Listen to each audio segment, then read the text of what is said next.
오늘 우리에게 주신 하나님의 말씀은 느헤미야 8장 1절에서 6절의 말씀입니다. 구약성경 737면에 있습니다. 오늘 말씀을 제가 봉독하겠습니다.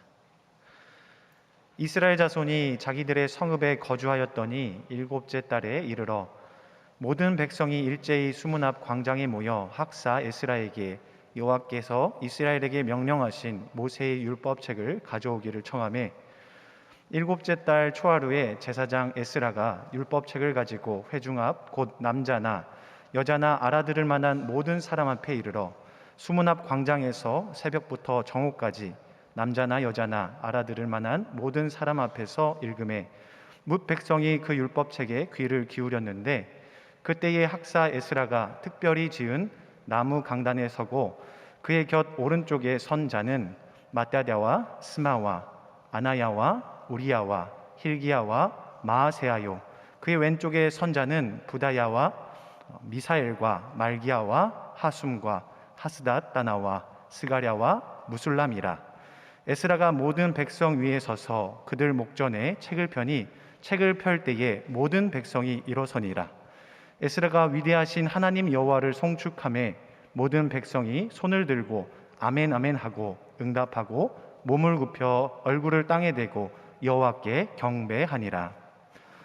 윤인영 담임 목사님 나오셔서 말씀 앞에 일어서기라는 제목으로 하나님 말씀 선포하시겠습니다. 할렐루야. 우리 옆에 있는 분과 인사 나누시겠습니다. 사랑합니다. 축복합니다. 잘 오셨습니다. 하나님은 당신을 사랑하십니다. 고맙습니다. 감사합니다. 이 시대는 말씀의 홍수의 시대입니다. 언제든 어디서나 우리가 조금 말씀을 듣고 싶다라고 하는 그런 마음이 생기면 우리는 말씀 앞에 설 수 있습니다. 국내에 있는 좋으신 목사님들의 설교만 들을 수 있는 것이 아니라 전 세계에 있는 많은 목사님들의 설교를 또한 쉽게 들을 수 있는 시대가 바로 이 시대입니다. 말씀의 홍수 시대. 그래서 그런지요, 실은 우리는 또 다르게는 말씀의 가뭄의 시대를 보내고 있습니다. 쉽게 들을 수 있기에 우리가 듣지 않는 걸까요? 쉽게 언제 어디서나 조금만 노력하면 말씀을 들을 수 있음에도 불구하고 우리는 말씀을 경홀히 여기고 말씀을 가볍게 여기고 말씀에 귀를 마음을 두지 않고 살아가고 있습니다. 그래서 물이 있을 때 먹을 물이 없다라고 하는 그런 이상한 이야기처럼 말씀은 있을 때 말씀의 은혜는 누리지 못하고 살아가고 있는 시대가 바로 이 시대인 것 같습니다. 특별히 이 시대가 참 많이 걱정이 되는 것은 말씀이 침묵을 강요당하는 시대라는 것입니다. 하나님의 말씀은 주저함 없이 전해져야 되고 말씀을 듣는 이들은 그 말씀으로 인하여 찔림을 당하여도 하나님 앞에 아멘 하며 받아들이고 자신의 삶을 조절해 가는 것이 옳은데요, 이 시대의 말씀은 전하는 이나 듣는 이나 편안한 말씀만 전하고 듣고 있다는 것이지요. 하나님의 말씀, 본래의 말씀, 그 말씀이 전하여질 때 우리의 삶이 늘 고개만 끄덕이는 것이 아니라 때로는 왜 그렇게 어려운 말씀을 하십니까? 왜 지키기 힘든 말씀을 하십니까? 달콤한 말씀도 많은데 왜 이렇게 쓴 말씀을 전합니까? 라고 이야기하며 고개를 가로저으면서 말씀을 거절하고 거부하는 때가 있다는 것이지요.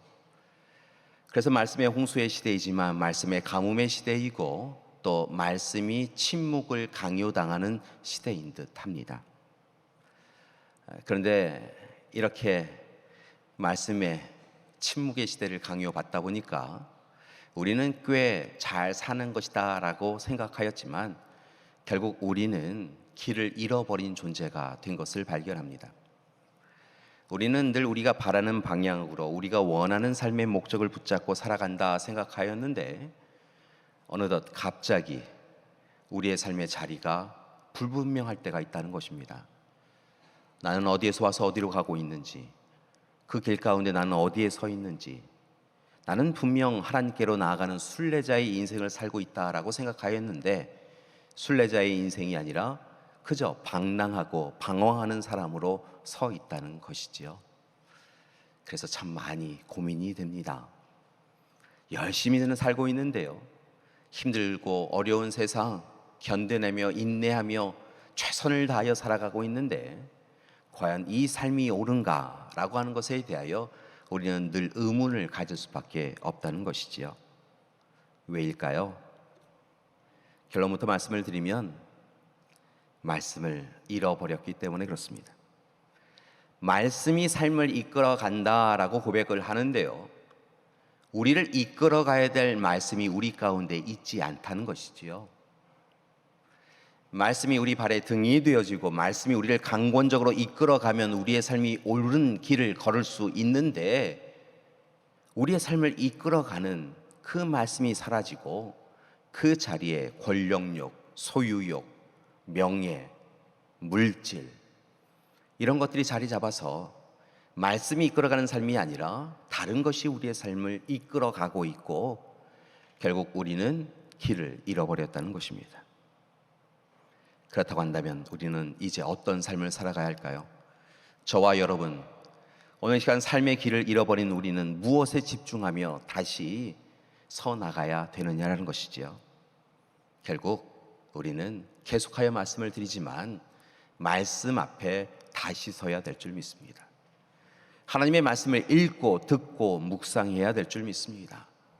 하나님의 말씀을 귀히 여기시고 하나님의 말씀을 귀 기울여 듣고 마음에 새기고, 이제부터는 내 의지, 내 노력, 내 생각, 내 경험이 아니라 하나님 말씀을 의지하고 하나님 말씀이 이끄는 대로 살아가겠습니다 결단하고 실천하며 살아가야 될 줄 믿습니다. 여러분, 우리의 삶을 누가 이끌고 있습니까? 여러분, 우리의 삶은 누구의 것입니까? 분명한 것은 우리의 삶은 하나님의 것이고 하나님의 말씀의 이끌음을 받아 살아가야 될 줄 믿습니다. 따라서 오늘 이 시간 말씀이 이끌어가는 삶을 사겠습니다, 다시 한번 결단하는 이 시간 되시기를 간절히 기도드립니다. 우리 옆에 있는 분에게 이렇게 인사하셨으면 좋겠습니다. 특별히 가족분들이 옆에 계신 분들은요, 더 간절한 마음으로 이렇게 이야기하셨으면 좋겠습니다. 이제부터는 말씀이 이끌어가는 삶을 살아갑시다. 우리의 욕심이 아니라 말씀이 이끌어가는 삶을 삽시다. 아멘. 고맙습니다. 감사합니다. 오늘 바로 그런 이야기를 나누고자 합니다. 사실은 오늘 지금 이 시간에도 여러분을 뵈면서 제 마음이 사실은 두근거립니다. 지난 1부, 2부 예배 시간에도 그렇고요, 지금 3부 예배 시간에도 몸의 연약함으로 인하여서 이 자리에 오기까지 아마도 몇 번씩 기도하며 오셨을 분들이 이 자리에 계시기 때문에 그렇습니다. 인간적 생각은 조금 더 쉬었으면 좋겠다라는 생각도 들고, 사람의 기준으로는 이렇게 더위에 이 자리까지 오시는 것이 참 쉽지 않았을 텐데요, 그래도 하나님 앞에 예배드려야 된다고, 하나님 앞에 말씀 가운데 사로잡혀야 한다고 오신 우리 믿음의 가족분들이 계시기 때문에 그렇습니다. 고맙습니다. 하나님께서 여러분들을 알고 계시고, 그리고 여러분들의 수고와 애씀을 아시고 여러분들의 정성을 알고 계신 줄 믿습니다. 오늘도 하나님의 은혜 가운데 말씀에 사로잡히기 위하여 오신 우리 귀하신 분들 위해서 우리 한번 축복의 박수 보내었으면 좋겠습니다. 고맙습니다. 감사합니다.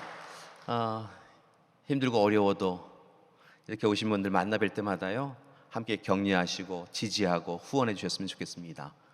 몸의 연약함도 있지만 마음의 공고함도 있고 삶의 힘겨움도 있지요.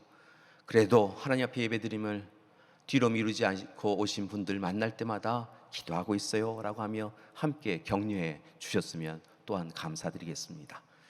바로 이러한 모습, 말씀을 중심에 두고 말씀의 이끌림을 받는 삶에 대하여 중요함을 알고 있었고, 그 일에 대하여 끊임없이 권고한 사람에 대한 이야기를 오늘 함께 나누고자 합니다. 오늘 말씀의 주인공은 느헤미야라고 하는 사람입니다. 이 느헤미야라고 하는 사람은 굉장히 독특한 사람인데요. 그는 유대인이 돼 페르시아의 아주 최고의 관리 중에 한 사람이었던 사람입니다. 보통은 통치 국가의 사람이 보통 그 나라를 이끌어 가지요. 그런데 통치국에 의하여서 지배를 당하는 식민지 국가의 사람이 선택을 당하고 그가 이 본래 이 국가에서 주요한 관리로 있다라고 하는 것은 아주 드문 일인데요. 느헤미야는 페르시아의 관리로서 삶을 살아가던 사람인 것을 볼 수 있습니다. 아닥사스다 왕 때에 그가 이 페르시아 왕국의 술 맡은 관원으로서 살아갔지요. 지금은 술 맡은 관원이라고 하는 것이 조금 낯설고 이상한데요. 이 왕의 여러 가지 음식을 담당하는 것과 함께 왕의 가장 측근에서 왕이 무엇인가를 결정할 때마다 주요한 부분에 대하여 조언을 할 수 있는 사람이 바로 이 술 맡은 관원이었습니다. 그러니까 이 느헤미야는 아닥사스다 왕 가장 근처에서 페르시아 왕국을 어떻게 통치해 갈 것인가라고 하는 것을 이야기하고 권할 수 있는 아주 주요한 사람이었다는 것이죠. 그런 그가 오늘 이 시간 하나니라고 하는 이 유대인 형제를 만납니다. 그리고 그를 통하여서 예루살렘의 상황이 어떠한지에 대하여 전해 듣는데요. 이 예루살렘 유대 땅에 대한 이야기를 듣고 그가 참으로 낙심하여 마음이 아파합니다. 하나니가 전한 소식은 이와 같았습니다. 예루살렘 성이 여전히 무너져 내려 있었다는 것입니다. 예루살렘, 거룩한 도성이라고 불려졌던 하나님의 도시, 하나님의 성이었던 예루살렘이 무너진 지 꽤 오랜 시간이 지났음에도 불구하고 그 누구도 이 예루살렘 성을 회복한다라고 하는 것은 이 페르시아의 바벨론을 비롯한 여러 나라의 반역을 꿈꾸는 것이다라고 생각되어져서 아무도 손을 대지 않고 있다는 것이었지요. 예루살렘 성이 무너져 있었다는 것입니다. 앞서서 참으로 귀한 백성들도 이 성벽을 재건하지 못하고 있었습니다. 그 외에도 예루살렘 성에 가뭄과 흉년이 찾아와서 그곳에 있는 사람들이 많이 참으로 가난하여서 먹을 것이 없어서 죽임을 당하고 있다라고 하는 소식을 듣습니다. 이 이야기를 전해 듣고 페르시아의 주요 관리가 된 그가 이 유대 땅을 생각하며 고향 땅, 고향의 백성들을 생각하며 견딜 수 없어서 눈물을 흘리며 기도하였다는 것입니다. 그리고 하나님을 향하여 울부짖어 기도합니다. 그들을 살려달라고, 그들을 기억해달라고 기도합니다. 그리고 마침내 결단을 내리는데요. 그것은 바로 아닥사스다 왕에게 가서 자신을 그곳으로 보내달라라고 요청하고자 합니다. 사실은 이 이야기가 쉽게 들리지만 절대로 쉬운 일은 아니었습니다. 아닥사스다 왕의 신뢰를 받고 있는 느헤미야가 고향 땅으로 돌아간다. 그리고 그 고향 땅에서 성벽을 재건하기를 원한다라고 하는 것은 어찌 보면 아닥사스다 왕에게는 자신을 불신하고 자신에게서 떠나서 이 이스라엘을 회복하고자 하라고 하는 그런 마음이 이게 있겠다라고 하는 생각이 들 수 있는 그런 충분한 일이었다는 것이지요. 그럼에도 불구하고 혹 왕이 자신에 대하여서 징계를 내릴지 몰라도 그는 유대 땅을 기억하며 백성들을 기억하며 하나님 앞에 기도하였고 아닥사스다 왕에게 와서 자신을 보내달라라고 그렇게 청합니다. 감사한 것은 하나님께서 느헤미야의 기도를 들으시고 이 아닥사스다 왕의 마음을 변화시켜 주시고 연하게 해주셔서 가볍게 해주셔서 부드럽게 해주셔서 마침내 느헤미야를 보내게 하시지요. 느헤미야는 마침내 아닥사스다 왕에 의하여서 유다의 총독으로 임명당하고 임명받아서 그렇게 예루살렘으로 돌아가 봅니다. 당시 시대를 보면 사마리아 총독이 유다까지 같이 관리하고 있었는데요. 본래 이 사마리아 총독은 유다 사람이 아니기 때문에 유다에서 무엇인가 한다라고 이야기하면 그 일에 대하여 부정된 자신의 생각을 겸하여서 왕에게 보고하였고, 그래서 이 유다 땅에 무엇도 이루어지지를 않기를 원하였던 그런 사람이었던 것을 봅니다. 그런데 오늘 이 시간 유다 총독으로 느헤미야를 이 아닥사스다 왕이 선택하고 그를 보낸 것이지요. 이제 그렇게 유다 총독으로 왔는데 느헤미야와 함께 온 귀한 백성들과 함께 느헤미야는 그저 예루살렘을 보며 눈물을 흘릴 수밖에 없었습니다. 하나님에게 전해 들은 대로 예루살렘은 황폐화된 땅이었습니다. 예전에 영화를 자랑할 것이 아무것도 남지 않은 그런 곳이었다는 것이지요. 성벽이 무너져 내려 있었습니다. 사람들이 사는 곳도 형편없었습니다. 언제든 또 다른 이방 민족이 침입해 오면 그들 스스로 자신들을 보호할 수 있는 일이 아무것도 없었다는 것이지요. 그곳에서 가난한 이들이 굶주림에 허덕이는 것을 바라보며 그렇게 느헤미야는 눈물을 흘립니다. 그리고 이제 하나님이 주시는 능력으로, 하나님이 주시는 뜨거운 마음으로 다시 이 성벽을 재건해 갑니다. 이 성벽을 재건하는 것이 얼마나 어려웠었는지요. 이 성벽이 무너진 지 어떤 이는 94년, 어떤 이는 150년이 되었다라고 이야기하는데요. 이렇게 100년에 가까운 시간 동안 그 누구도 건드리지 못하였던, 행여 이 성벽을 재건하는 것이 자신에게 위협의 요소가 될까봐 아무도 건드리지 하지 않았던 그 성벽을 마침내 느헤미야가 52일 만에 재건합니다. 그렇게 하나님이 주신 귀한 마음을 붙잡고 수고하고 애쓰며 함께 마음을 모아서 그렇게 성벽을 재건하였던 것이지요. 그의 노력은 여기서 끝난 것이 아닙니다. 정치적인 체계를, 그리고 성벽을 재건하는 것으로 이 이스라엘이 이스라엘답게 설 수 없는 것을 알았기에 이제는 서기관, 제사장이었던 에스라와 함께 종교 체제를 다시 하나님이 기뻐하시는 체제로 바꾸어 갑니다. 그들의 삶을 들여다보면 성벽만 무너진 것이 아니라 그들의 믿음도 무너져 내려서 하나님 없이 하나님을 외면하고 그저 하나님 앞에 탄식만 하며 살아갔던 삶인 것을 볼 수 있는데요. 다시 하나님을 향하여 믿음을 곤고히 하고 성벽을 재건하듯 믿음을 재건하자라고 이야기하며 함께 마음을 모아갑니다. 그래서 느헤미야와 에스라가 행한 일이 있었습니다. 무엇보다 안식일을 지키라라고 요구합니다. 여러분, 이스라엘 백성들이 안식일을 지키지 않는다라고 하는 것이 이상하게 들릴지 모르는데요. 여러분, 그들이 귀환하여 왔지만 안식일을 제대로 지키지 않았습니다. 하나님 앞에 예배드림을 온전히 지키지 않았다는 것이지요. 안식일에도 물건을 주고 사고 팔고 하였습니다. 안식일에도 하나님이 하지 말라라고 하셨던 것을 너무도 당연스럽게 하였다는 것이지요. 포로지 생활에서 오랫동안 익숙하였던 대로 그들은 그렇게 안식일 없이, 하나님 없이 살아갔다는 것입니다. 우상 숭배가 그들에게 팽배해 있었습니다. 그들이 바벨론에서 가져온 우상을 섬기기도 하였고, 남은 자들이 그곳에 있었지만 하나님 없이 살아가며 다른 우상들을 섬겼는데요, 하나님을 섬기는 것이 아니라 우상을 섬기는 사람들이 더욱더 많았다는 것입니다. 이 일을 보며 우상 숭배를 금지합니다. 이방인들과 결혼하는 것도 금합니다. 이런 모든 일을 하면서 느헤미야와 에스라는 다시 하나님 앞에 서자고 하나님을 주목하자고 하나님의 이끄심대로 살자라고 이야기합니다. 특별히 성경의 말씀을 보니까 당시의 가난으로 인하여서 참으로 형제가 형제를 자신의 종과 노예로 부리는 그 모습을 바라보며 그렇게 이스라엘 백성들이 서로를 종으로 두는 것은 하나님이 원하시는 일이 아니다라고 이야기하며 오늘 이 시간 가난으로 인하여 굶주림으로 인하여 종이 된 사람들을 자유롭게 해줍니다. 하나님 허락하신 땅을 하나님께서는 때에 맞추어 쉬게 하라라고 하셨는데 그 땅을 그냥 함부로 부리면서 그저 자신의 소유로만 여기고 함부로 대하는 이들을 바라보며 하나님께서는 하나님의 뜻대로 땅도 쉬게 해야 된다라고 하며 휴강법을 제안하게 되어지지요. 이 모든 시간들을 통하여 느헤미야와 에스라는 오직 하나님의 뜻이 이 땅 가운데 이스라엘 백성들 가운데 이루어지기를 간절히 소망하며 행해 갑니다. 그리고 마침내 성벽을 재건하였듯 믿음을 재건하고 그렇게 하나님의 은혜를 누릴 수 있게 되었던 것이지요. 그런데 이 모든 사건들 가운데 특별히 느헤미야와 에스라가 더욱더 중요시 여겼던 것이 있었습니다.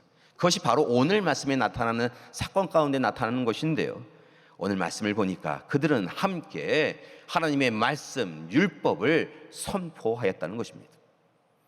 여러 가지 다른 정치, 종교, 경제적인 시스템을 바꿔가는 것뿐만이 아니라 체계만 바꾸는 것이 아니라 그들이 하나님의 말씀을 선포하고 말씀대로 살아가라고 더욱더 격려하더라는 것이지요. 오늘 말씀은 바로 그러한 이야기를 담고 있습니다. 오늘 말씀을 보니까 성벽 공사가 끝난 이후에 백성들이 이 공사가 잘 되었는가 보자라고 하며 모여들었다는 것입니다. 예루살렘에 많은 사람들이 모여들었습니다. 그리고 그렇게 하나님이 이루신 일, 마침내 100여 년 만에 이룬 이 일에 대하여 감사하며 하나님 앞에 그렇게 영광을 돌리게 되었던 것이지요. 말씀을 보니까 종교력으로는 일곱째 달 티슈리월 첫날이었다라고 이야기하는데요, 이스라엘의 민간력으로 보면 실은 이날은 정월 첫째 날입니다. 우리 식대로 이야기하면 설날이라는 것이지요. 새해를 시작하는 첫날, 그렇게 이스라엘 백성들은 함께 모여서 성벽을 재건해 주신 하나님의 은혜를 감사하며 우리가 지난 시간에 하나님 없이 살아가다가 우리가 바벨론 포로지에 끌려갔고 이렇게 힘든 시간을 보내었습니다라고 하며 고백하며 하나님 앞에 눈물로 서기 시작하였다는 것입니다. 그러면서 이스라엘 백성들이, 이 예루살렘에 거했던 이들이 참으로 오늘 이 시간 느헤미야와 에스라에게 간절히 청한 것이 참으로 놀랍습니다. 말씀을 보니까 백성들이 와서 에스라를 향하여서 요청합니다. 그 요청은 우리에게 먹을 것을 달라는 것도 아니었고 우리에게 좀 더 좋은 환경에서 살게 해달라고 하는 것도 아니었습니다. 무엇인가 체계를 바꿔달라고 하는 것도 아니었습니다. 오히려 그들이 요청한 것은 모세의 율법책을 읽어달라라는 것이었다는 것입니다. 하나님의 말씀을 전해달라라고 요구했던 것이지요. 이유가 있습니다. 당시에 이 하나님의 말씀, 이 두루마리 책은 히브리어로 기록되어 있었는데요, 바벨론의 포로지로 끌려가고 오랜 시간 그곳에서 포로로 살아갔던 그들은 이제 히브리어를 잃어버렸습니다. 간신히 그들이 사용하고 있었던 아람어, 그 지방어에는 아람어로 되어 있는 성경의 부분은 그들이 읽을 수 있을 때 하나님의 말씀을 기록한 히브리어를 읽을 수 없기에 그들은 늘 하나님의 말씀을 궁금해했지만 하나님의 말씀을 직접 들을 수는 없었다는 것이지요. 오늘 이 시간 성벽이 재건되어져 있는 이 예루살렘 성에서 그들은 하나님의 말씀을 듣기를 청하였고 그래서 에스라에게 말씀을 읽어달라고 그렇게 요구한 것입니다. 그리고 마침내 에스라가 두루마리로 되어 있는 율법책을 펴듭니다. 지금은 이제 성경처럼 이렇게 종이가 발달되어서 이렇게 되어 있지만 당시에는 파피루스로 되어 있는 두루마리로 하나님의 말씀을 적고 그 말씀을 이렇게 펴서 말씀을 읽게 되어졌지요. 놀라운 것은 그렇게 에스라가 백성들의 요청을 받아들여서 두루마리 책을 펴는 순간, 하나님의 말씀을 펴는 순간 백성들이 일어났다는 것입니다. 하나님의 말씀이 전해짐에 감격하면서 일어나서 하나님의 말씀을 듣습니다라고 하며 하나님을 경외하였다는 것이지요. 이러한 전통은 한국교회를 비롯한 현대교회, 여러 세계교회에도 여전히 남아 있습니다. 그래서 때로 다른 교회를 방문하게 되어지면 하나님의 말씀입니다 라고 하면 모든 회중들이 일어나서, 교우들이 일어나서 하나님의 말씀을 듣습니다 라고 이렇게 외치는 때가 있는데요, 그렇게 하나님의 말씀을 듣고 아멘 하면서 말씀을 귀 기울여 듣게 되는 것이지요. 그런 전통을 여전히 하고 있습니다. 실은 우리 교회도 청년 지구가 예배 드릴 때는 하나님의 말씀입니다, 몇 장 몇 절입니다 라고 이야기하신 후에 다 일어나서 하나님의 말씀을 함께 읽읍시다 이렇게 하시면서 예배를 진행하고 계십니다. 그렇게 하나님의 말씀을 다 일어나서 하나님을 경외하며 읽는데요, 그렇게 말씀 한 구절 읽는데 여러분 말씀을 직접 들을 수 없으니까 에스라는 히브리어로 이야기하고 오늘 말씀에 나와 있는 레위인들이 양옆에 서서 히브리로 전해지는 에스라의 그 말씀을 전하는 그 말씀을 듣고 아람으로 번역하여 통역하여서 세상 사람들에게, 백성들에게 전합니다. 그 말씀을 들으면서 한 말씀이라도 놓칠까봐 그들이 귀 기울여 듣고요, 그 말씀이 선포되어질 때마다 마음의 찔림을 받고 마음의 위로를 받아서 하나님 앞에 더욱더 감사하며 서게 되었다는 것이지요. 말씀 한 구절 한 구절이 전해질 때마다 아멘 아멘 하며 그들이 응답하였고요, 오늘 그림에도 나와 있는 것처럼 어떤 이는 두 손 모아 하나님 앞에 우리가 잘못하였습니다 하며 통회자복하며 회개 기도를 드리기도 하였고요, 우리를 구원해 주신 하나님께 감사합니다라고 하며 기도하는 이도 있었다는 것이지요. 무릎 꿇고 기도하는 이도 있었고요, 오늘 말씀에 보니까 그들이 견딜 수 없어서 얼굴을 땅에 대고 엎드려 울부짖으며 하나님의 말씀입니다 라고 하며 그들이 기뻐하였다라고 성경은 증거하고 있다는 것입니다. 말씀이 선포되는 곳에 이와 같은 역사가 있었다는 것이지요. 그리고 그들은 하나님의 말씀을 들으며 그들이 선택된 백성이라고 하는 것을 다시 한번 깨닫게 되어지고, 이제부터는 절대로 하나님을 외면하고 하나님을 회피하고 하나님 없이 살아가는 백성으로 살지 않겠다고, 하나님의 말씀이 선포되어지는 곳마다 하나님의 사람으로 살아가겠다라고 결단한 것을 봅니다. 느헤미야는, 에스라는 오늘 이 시간 눈물로 그렇게 통회자복하고 있는 이들에게 오늘은 성일이니 하나님 앞에 우리가 기쁨으로 예배드리자라고 이야기하며 그들을 격려하였고, 계속하여 하나님 앞에 예배드림을, 하나님 앞에 말씀 앞에 사로잡힘을 우선으로 여기며 살아간 것을 봅니다. 여러분, 놀라운 것은 이러한 이스라엘의 말씀 앞에 서는 전통은 그 이후의 역사 가운데도 계속되어지는 것을 봅니다. 예루살렘이 완전히 무너지던, 로마에 의해서 함락되던 그 시기에 랍비는 로마의 이 장군 앞에 서서 다른 것은 다 가져가도 됩니다, 다 뺏어 가십시오, 그러나 딱 세 가지만 우리에게 주십시오. 하나님의 말씀이 담겨져 있는 율법, 그 두루마리, 그 말씀이 선포되어지는 회당, 그 말씀을 가르치는 선생인 랍비, 이 세 가지만 우리에게 허락하여 주시고 다 가져가십시오 라고 요구했다는 것입니다. 이러한 전통은 그 이후에도 이스라엘 백성들이 결국은 완전히 멸망하여서 전 세계에 흩어진 가운데서도 그들에게 온전히 지켜야 될 것으로 남게 됩니다. 전 세계 고향 땅을 잃어버린 백성으로 살아갔던 그들이 각 가정마다, 그들이 식탁을 둘 때마다, 자녀들과 식사를 할 때마다 하나님의 말씀이다라고 이야기하며 그들은 하나님의 말씀을 자녀들에게 그렇게 쉼없이 전하였다는 것이죠. 말씀의 백성으로 섰고 말씀의 이끄심을 받았고, 그렇게 그들은 하나님의 은혜를 누릴 수 있었던 것이지요. 사랑하는 여러분, 오늘 우리는 어떤 삶을 살고 있습니까? 오늘 이 시대를 평가하는 여러 가지 이야기가 있겠지만 참으로 곤고하고 힘겨운 시기입니다. 물질도 어렵고 삶의 방향성으로 인하여 힘들고, 우리가 누구인지 우리 스스로 정체성을 잃어버렸기 때문에도 힘이 든 시대입니다. 무엇을 움켜잡았다 생각되어지는 시간에 모래를 움켜잡은 것처럼, 모래가 우리 손에서 빠져나가는 것처럼 결국 아무것도 잡은 것이 없구나라고 하는 깨달음을 얻는 시기가 바로 이 시기입니다. 열심히 노력은 하는데 이 길이 맞는가, 우리는 늘 혼돈하며 살고 있다는 것이지요. 분명한 것은 신앙생활도 그와 같은 것 같습니다. 여러 가지 이유로 우리는 참으로 힘든 신앙생활을 하고 있습니다. 앞서도 말씀드렸지만 말씀의 홍수 시대이지만 말씀의 가뭄 시대를 살아가며 참으로 목마른 인생을 살아가고 있습니다. 어느 데이터를 보니까 한국 교회가 점점 위기로 가고 있다라고 이야기하는데 이유가 있습니다. 질병으로 인하여 시작되어졌던 이 위기 가운데 한국 교회가 마땅히 가야 할 길을 아직도 알지 못하고 있다는 것이죠. 모이는 교회로, 흩어지는 교회로 그래도 인내하며 견뎌왔는데 요즘 이 시대를 보면 한국 교회 대부분의 교회가 실제로 교회를 출석하던, 질병 이전에 출석하던 교인의 60%가 잘 되지 않는다고 합니다. 온라인 교회로, 흩어진 교회로 함께 시간을 정해놓고 하나님 앞에 예배드렸던 분들이 꽤 많으신데요, 이제는 온라인 교회 삶의 시간을 정하여서 하나님 앞에 서는 것이 참 쉽지 않게 되었다는 것입니다. 실제로 우리 교회도 실시간으로 온라인 예배에 참여하는 교인의 숫자가 많이 줄어들었습니다. 이것만이 문제가 아닙니다.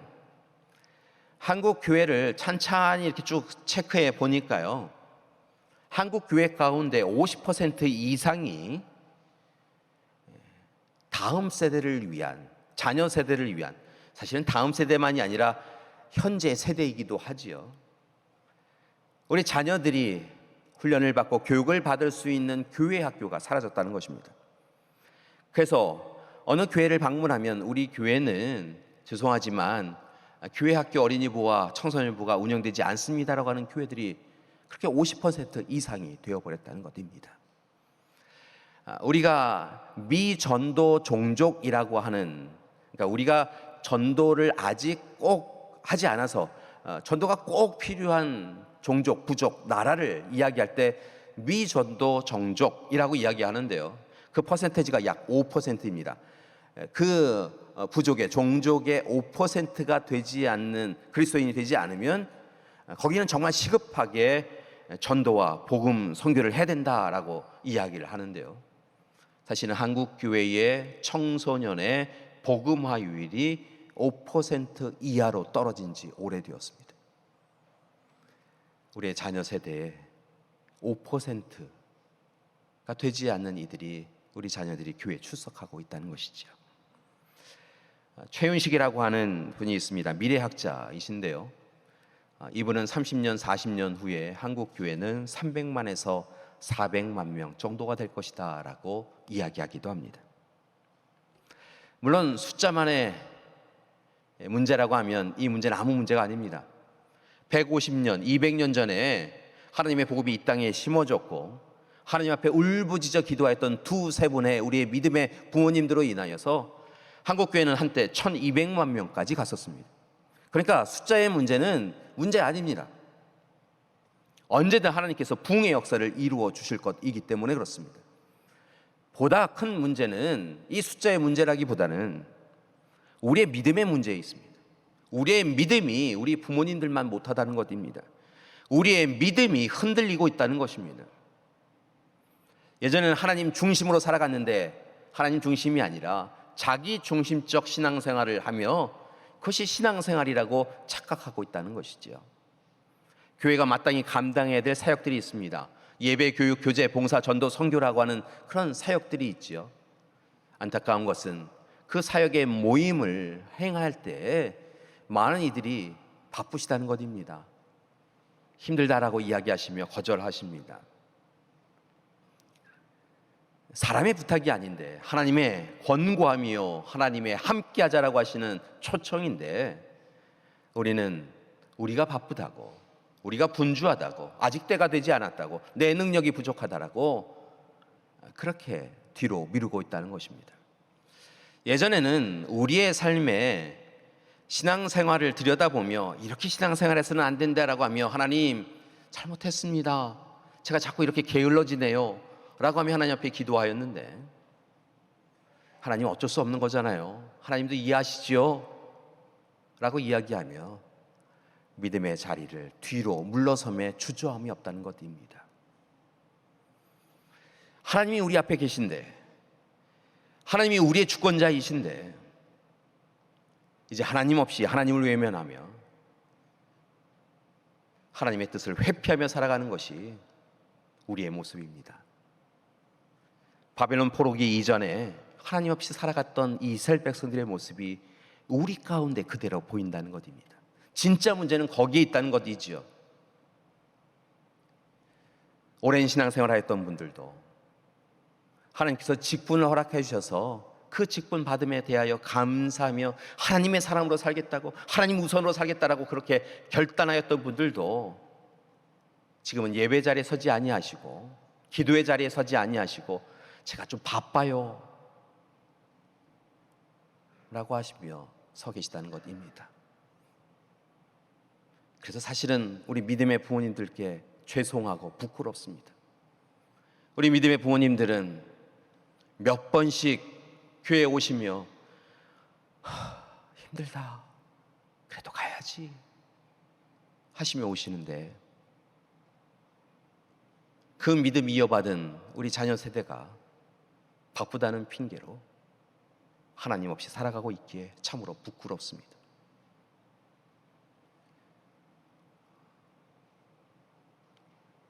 사랑하는 여러분, 다시 하나님 앞에 섭시다.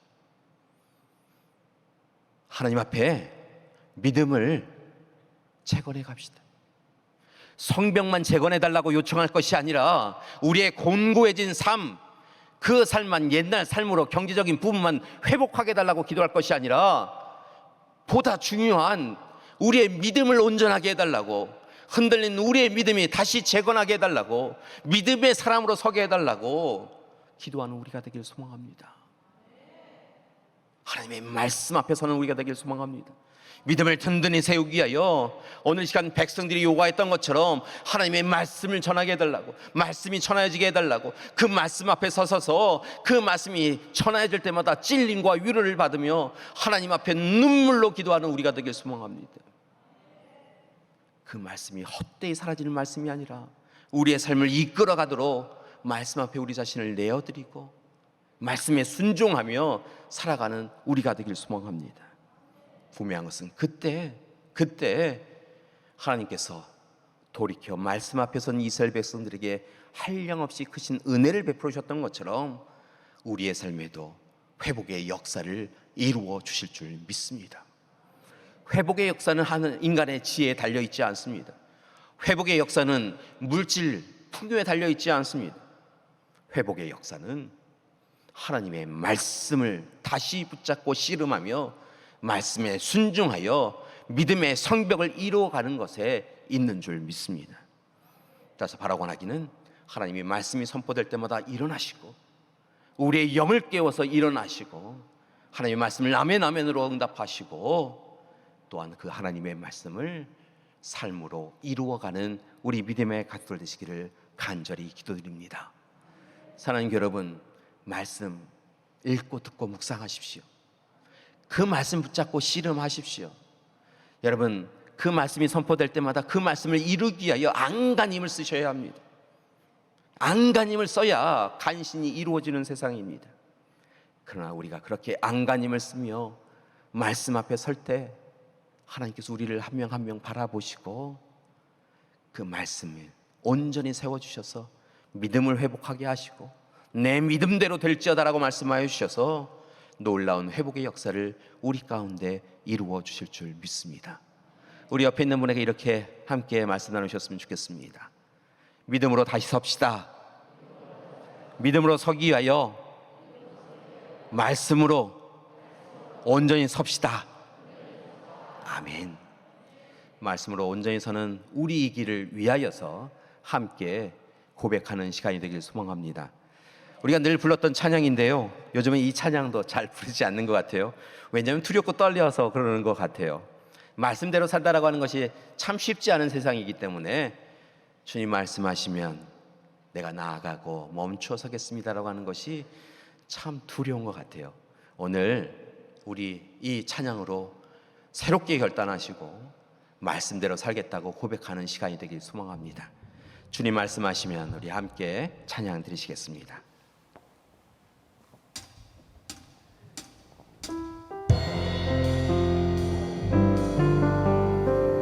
주님 말씀하시면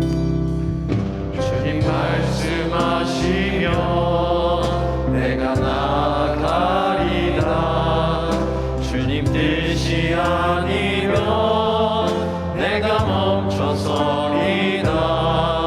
나의 가고 서는 것 주님 뜻에 있으니 오 주님 나를 이끄소서. 주님 말씀하시면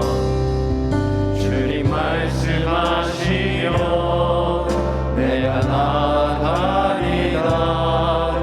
주님 뜻이 아니면 내가 멈춰서리라.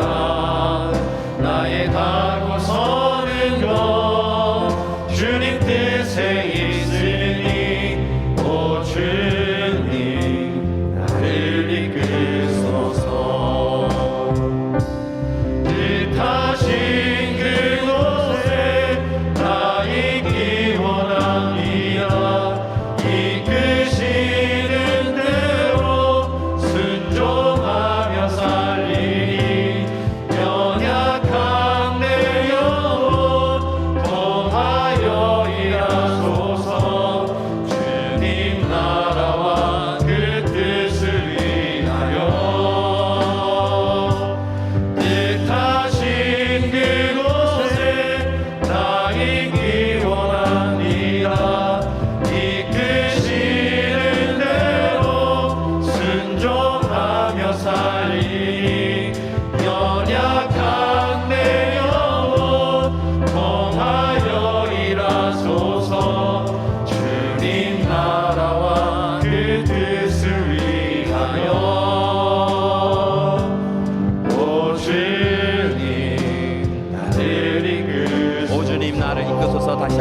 축복합니다.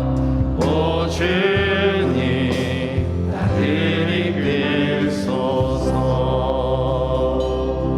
아멘. 사랑하는 여러분, 하나님의 말씀이 선포될 때마다 귀를 여십시오. 마음을 여십시오. 말씀을 꽉 붙잡으십시오. 말씀을 새겨 넣으십시오. 그리고 말씀이 삶을 이끌어 가도록 순종하십시오. 하나님의 말씀이 우리에게 위로가 되고 하나님의 말씀이 우리를 회복시켜 주실 줄 믿습니다. 함께 기도하시겠습니다. 하나님, 말씀하여 주시옵소서. 하나님, 말씀하여 주시옵소서. 오늘의 시간 우리가 듣겠나이다. 말씀에 순종하여 살아가겠나이다. 말씀 순종을 통하여 믿음이 온전하게 재건되게 하여 주시옵시고, 하나님, 우리의 믿음을 붙잡고 간구하고 청할 때 하나님의 회복의 역사를 이루어 주시옵소서. 예수님의 이름으로 기도드립니다. 아멘.